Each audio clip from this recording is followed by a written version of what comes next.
Hello বন্ধুরা, তুরস্কের Istanbul থেকে আমি আপনাদেরকে সাদর সম্ভাষণ জানাচ্ছি। এখানে প্রচণ্ড শীত, আমার পিছনে তুর্কি পতাকা ফত করে উঠছে। কি পরিমাণে ঠান্ডা, তার পাশাপাশি এখানে আমি দেশ থেকে সোয়েটার নিয়ে আসলাম, জ্যাকেট নিয়ে আসলাম। লন্ডন থেকে আবার জ্যাকেট কিনলাম, মাফলার। তারপরও ঠান্ডায় অবস্থা ক্রাশিস করে দিচ্ছে। এই যে তুর্কি মামি আসতেছে রুটি নিয়ে।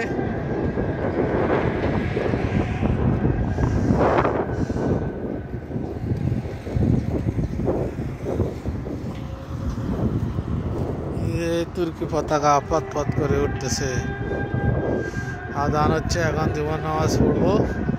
এখানকার এক বিখ্যাত গ্রিন মস্কে নামাজ পড়ার জন্য আসলাম। ভাবলাম একটা বড় মসজিদে নামাজ পড়ি। ওই যে বাড়িতে তুর্কি বাড়িগুলি দেখা যাচ্ছে। এখানে প্রতিটি বাড়ি এসি করা যেতে। এটা শীত ও দূষিত এলাকা। এই যে তুর্কি মেয়েরা হেঁটে যাচ্ছে। আমি হেঁটে হেঁটে তুর্কির ইস্তাম্বুলের বিভিন্ন বাড়িঘর দেখতেছি, খুব ভালো লাগতেছে।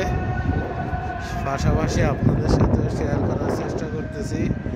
সবাই ভালো থাকুন, জাফর ট্রাভেলার চ্যানেলের সাথেই থাকুন। ধন্যবাদ, আল্লাহ হাফেজ।